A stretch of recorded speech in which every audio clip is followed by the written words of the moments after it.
But what buffaloes do is quite unique to the animal kingdom. Buffaloes actually wait for the storm to cross over the crest of the mountaintop. And as the storm rolls over the ridge, they turn and they charge directly into the storm. They run at the storm. And by running at the storm, they run right through it, minimizing the amount of pain, time, and frustration that they experience from the storm. But notice how it's the same storm. And Mhm. I think it's just such an excellent metaphor for all of us because although we're in different places in life, we all have storms. And I think it just comes to a time when you're ready to face that storm that you actually start to approach and then eventually surpass acceptance.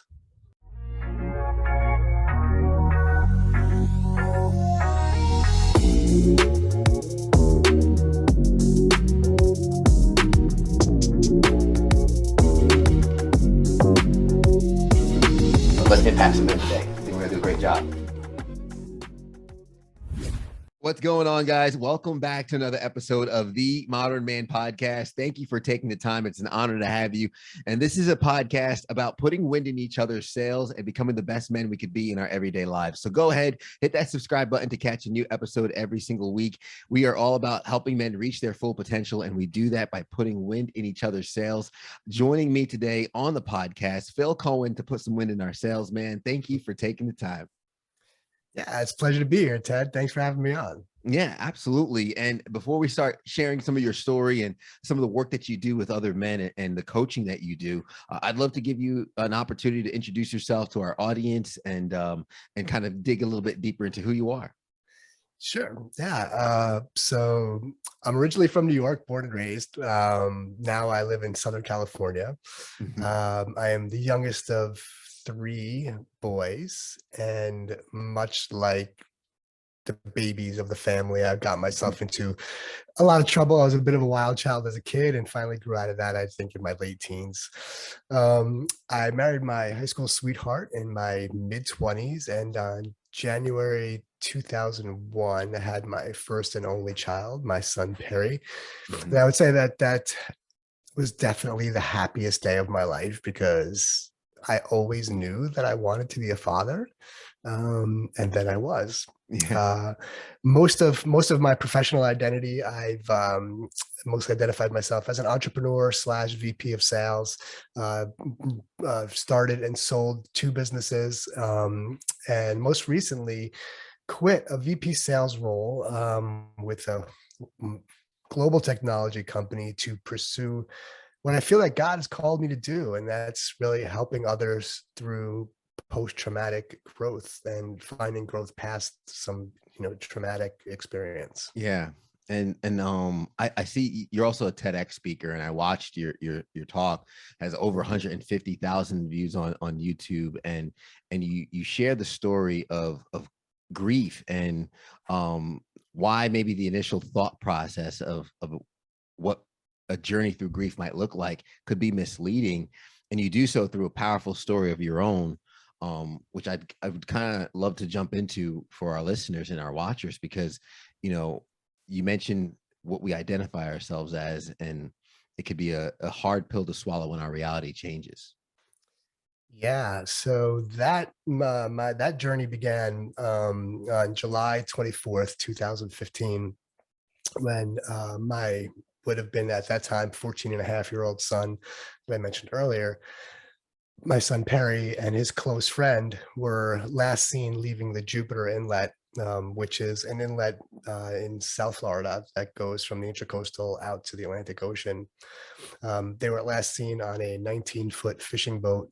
Um, there was a really bad storm that came out of nowhere, which often does in South Florida. There are these storms that will just come out of nowhere. They just will be raging winds, heavy rains, and then 5 minutes later, it's beautiful and sunshine again. Yeah. And one of those storms came out of nowhere. And after several attempts to reach the boys on their cell phones unsuccessfully, the Coast Guard was notified, and one of the largest, if not, I haven't confirmed this yet, but a couple of people told me that it was the largest search in the history of the United States Coast Guard. the Coast Guard, the Navy, the Florida Wildlife, FBI. I mean, there were so many organizations that searched for the boys for 7 excruciating days. Neither of the boys were ever found, and exactly what happened at sea that day still remains unclear. Mm. So that was, and prior to that, I'd never, I've always considered myself blessed because I never really lost anybody that I loved. I mean, I maybe my grandfather that I wasn't that close to, but all of a sudden I now lost the most precious person in my life and had no idea what I was supposed to do from that point forward. Man, I'm so sorry, and for anyone who can relate, I'm sorry for you too, any of the listeners and watchers. And you mentioned the TED talk of kind of not knowing where to go from there, and I wrote down it says uh, I'm never going to recover from this, Mm, and for anyone of us who've been there, that feeling is so real. Like this, I can never come back from this. I don't know how to overcome this. But you yeah. mentioned there was a small glimmer of hope that arrives, and I'd love to kind of bridge that gap of how somebody can go from I'm never going to recover from this to catching that glimmer of hope. What does that process look like? Yeah, that's a great question. So yeah, that's definitely was the first thought that came into my mind when I was sitting across the table from the admiral of the United States Coast Guard, and he was, it was the 6th day of the search, and it was just letting us know that they were going to publicly announce tomorrow that the search will be called off. And just feeling like, well, okay, I knew my whole goal during those 7 days was to keep the Coast Guard looking because once they stopped, I knew that that was it. Yeah. Um, so um, once they told me that it was going to be over, that was my first thought that I'm done. Yeah, I'm Yeah. not that I'll never recover from this. Yeah, and I didn't know, I didn't know what to do. I mean, I got to the point where I actually, months later, I Googled how to grieve because I wasn't sure if I was doing it right. I didn't know, what I was supposed to do, what I wasn't supposed to do. Um, and when I Googled how to grieve, the only thing I could really find in terms of like a process was the 5 stages of grief. Yeah. And for your audience that may not be familiar, the 5 stages of grief suggests that grief comes in 5 specific stages, that they're linear, and they end with acceptance. That you go from denial to anger to bargaining to depression to acceptance. And immediately I felt a sense of pressure because that's not the way that I experienced grief. My first feelings was one of fear. I also had feelings of revenge, which aren't described in the 5 stages. Yeah. But I did come to realize that the 5 stages was originally developed in the late 60s and that it was introduced for um, terminally ill cancer patients to process their own grief, that it really was Mm. never meant for the bereaved, even though that's how we've applied it this way for that long. I sought therapy. I went to talk therapy. I did EMDR therapy. I did yoga, meditation. I mean, I tried every form of everything. Number one, just to just try and heal the pain. I mean, the insane amounts of pain. And this is, months and years after losing Perry that I'm talking about all this. I didn't do that all this in a short period of time. Um, but it wasn't until, and those things were helpful, by the way. One of the things that when I talk to people, I say is that, if you've ever experienced something traumatic like that, maybe not specifically like what I went through, but because grief doesn't always have to be the loss of a loved one. It could be, the loss of a job or the loss of a dream or the loss of a relationship. We grieve all of those things. Um, but for me, what got me to that next step was about 18 months after the original incident. Um, I, you know, I hesitate to say, even though I said in my TED talk that I saw my son, and in my mind, I did. Um, Maybe it was an aberration. Maybe, you know, it was very difficult to describe. A lot of people have tested me on that since I've done the TED talk and said, "Did you really see him?" I feel like I did, but I know that I heard him. And what Mm, he said to me was, "Get up, Dad. It's okay. I'll mm, see you when you get here." And knowing my son so well, it's like that's exactly what he would have said and how he would have said it. I was crying on a floor in a dark room, curled up in a ball, and I hear him like, "Get up, yeah. like enough already, Dad." Like I would I would always tell him to to live with passion and find what he would do. Not to get a job just for the money, to do things that you love, and the money will come. And he's basically saying to me like, "Go live your life with passion, and I'll see you when you get here." Yeah. And for me, that was a very pivotal point, is because that's when I knew that I needed to give myself permission to heal. Like I needed to get up. I needed to start to put my life back together. I was blaming myself. How could you not save your own son? Mm, Why didn't you do this? What if you would have done that differently? All the what ifs and the shoulda and the wouldas and the couldas. I knew that if I was going to survive, that I had to let that go. mm, And I felt like um, Perry saying that to me reminded me that I know with absolute confidence and conviction that my son would not want me to see me curled up on the floor in a dark room living my life that way. So I got up and I put one foot in front of the next, and slowly and surely I started to see the pieces of my life come back together. yeah. And I know you mentioned that process being 18 months later, and something you also point out is, grief is different for different people. And the timeline could be different for different people. The process Yes. and the way you go through it could be different for different people. But the process of that one step in front of the other, you have something that you mentioned, kind of like waking up excited again. And that could be a hard level to get to, right? It's Yeah. okay, waking up with something to look forward to. What does that process look like of finding meaning and finding joy in small things along the way? How important is that? It's everything. I think, it's one of those things where, not to sound cliche, but where focus goes, energy flows, right? It's Mm, what you choose to focus on. I mean, just like we can walk outside and stand underneath the sun pretty much anywhere on earth and feel as though we're wrapped in a warm blanket, like it feels great. But if you take a magnifying glass and you focus the sun's energy, we can create fire, right? So mhm, it's instead of taking it was shifting the thought from why me, why God, why'd you let this happen to me, to okay, now what can I do with what I've learned? How can I help other people?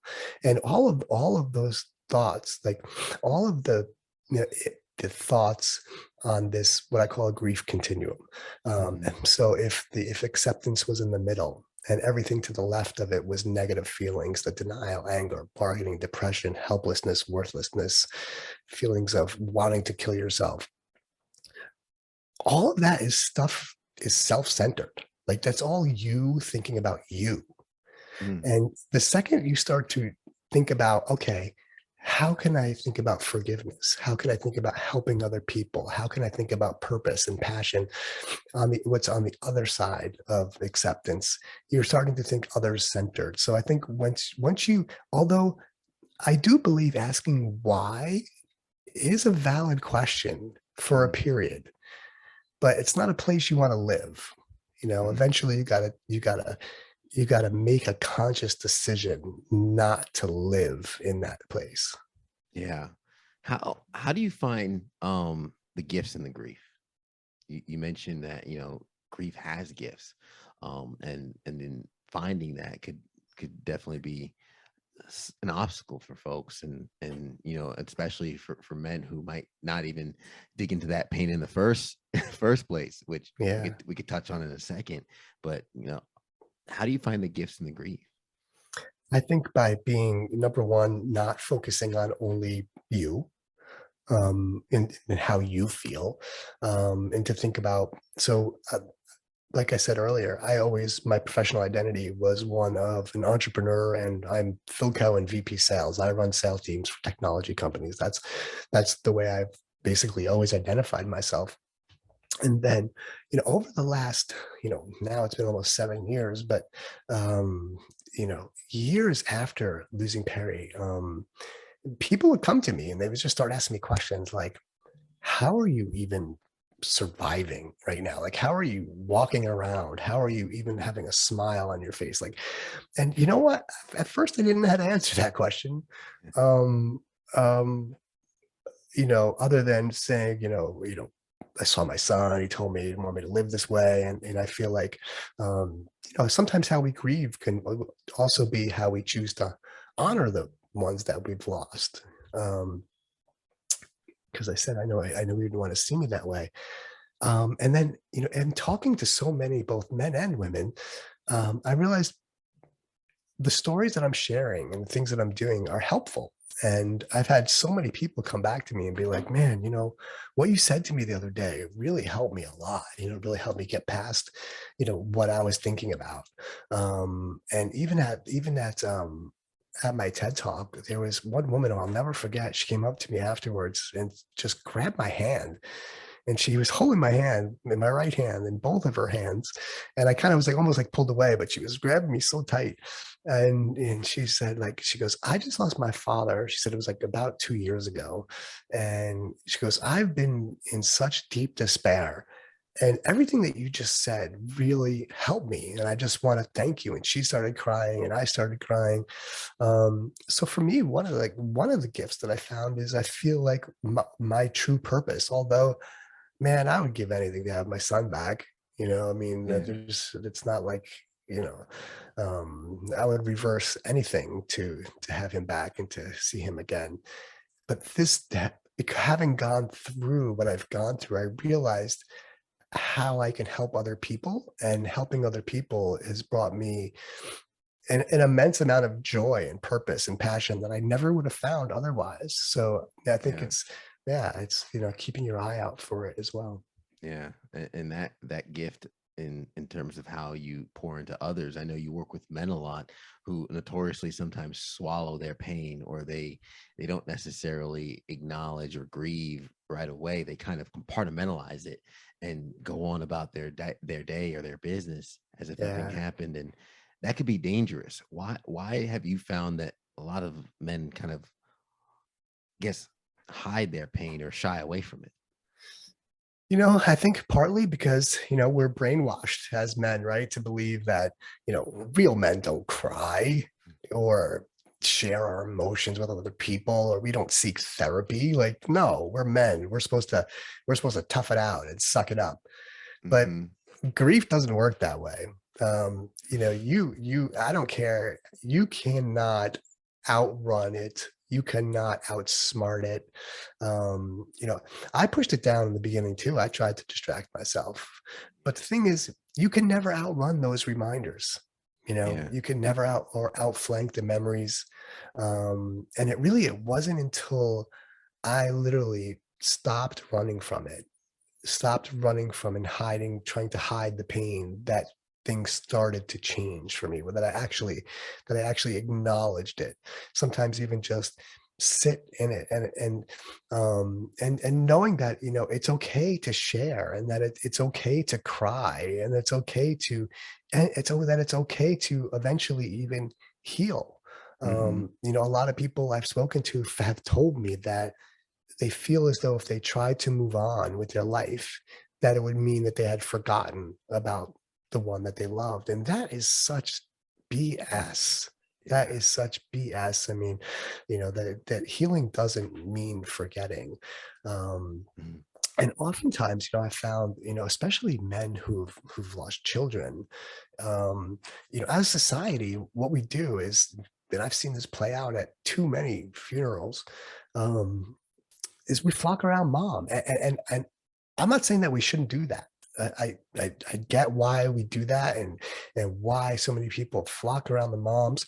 And I'm not saying that we shouldn't, but generally, you don't see too many people flocking around dad. And dad wants to be the rock for his family. He doesn't want to be the one also breaking down. He does that a lot of the times in isolation, Yeah.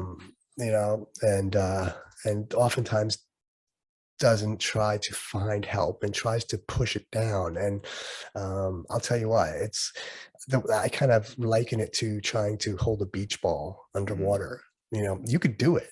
You could do it for a while. It takes a little bit of effort, but yeah. eventually it's going to find its way to the surface. And the harder and faster you push it down, the harder and faster it comes up. And sometimes it hits you right in the face. Yeah, man. I think it was TD Bishop TD Jakes who mentioned, a man holding his wife in grief, but a little part of Mm, him breaking because he so badly wanted to be held due. yeah. And Yes. a lot of us go through that. And an embarrassing story of myself when I was little, there was a dog in the neighborhood, and one day we were on our bikes and I looked over my shoulder and the dog was there. So my friends all got on their bikes and took off and my chain popped. Oh, And no. I remember jumping off my bike, running down the street, screaming from this dog chasing me. And I finally get to the end of the block, hysterical crying, turn around, and I just sit down. I just gave up. And the dog just comes running up to me, drool on his face, and just starts licking me.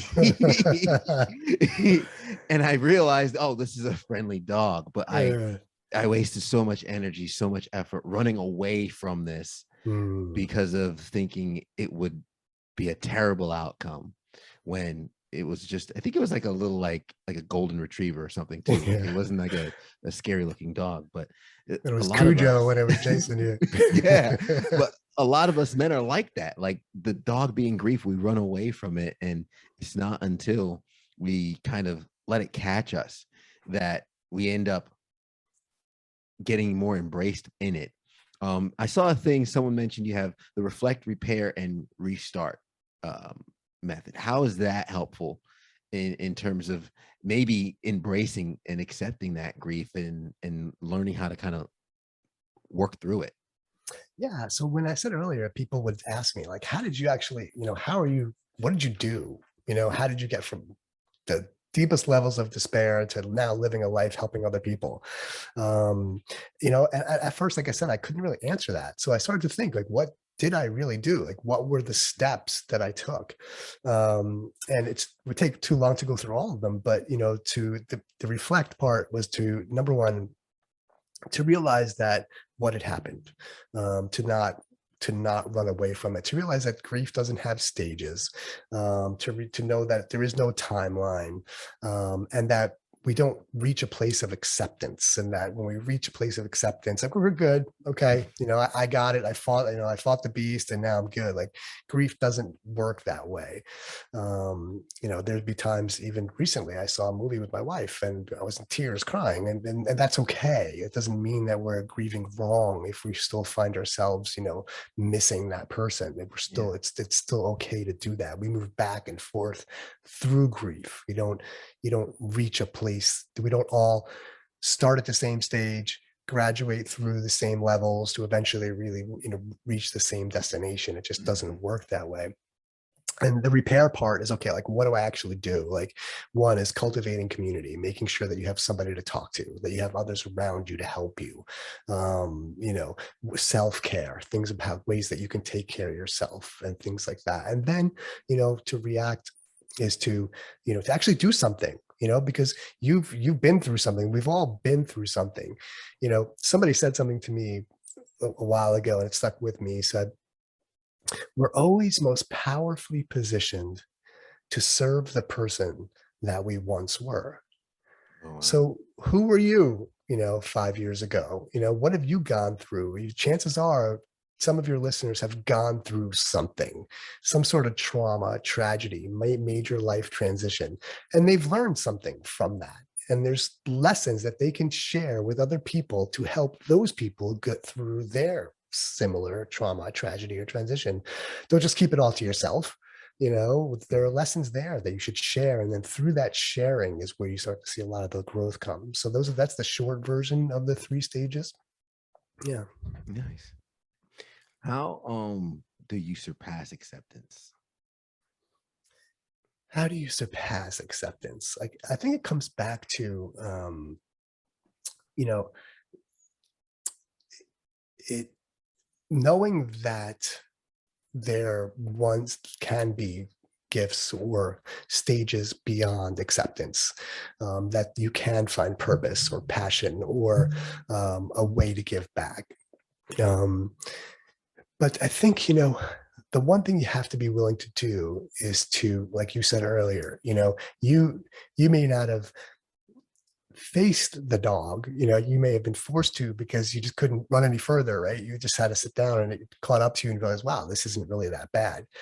Um, Listen, the fact is that, none of us are going to make it out of this life unscathed. Right. I Mm, mean, and all of us are going to experience some sort of storm. And the only choice we really have is how we respond to that storm.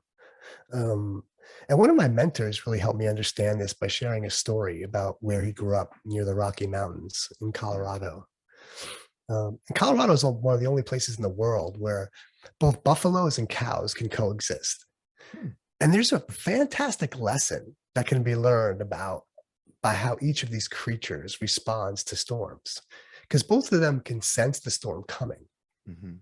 But so when the storms come over the Rockies, they almost always brew from the west and roll towards the east, right? And cows can sense the storm coming. And what they do is cows begin to run east Hmm. away, kind of like you were, running away from that dog, right? Running, trying to get away from it. And the only problem is that if you know anything about cows, you know that they're not very fast. So the storm catches up to them rather quickly. And without knowing any better, the cows continue to try and outrun the storm. Mhm. But instead of outrunning it, they run with it and ultimately maximizing the amount of time, pain, and frustration that they experience from that storm. Mhm. And it's been my experience that humans do the same thing, that we spend so much of our lives trying to avoid the inevitable trials, tragedies, and transitions that come with difficult circumstances. Yeah. But what buffaloes do is quite unique to the animal kingdom.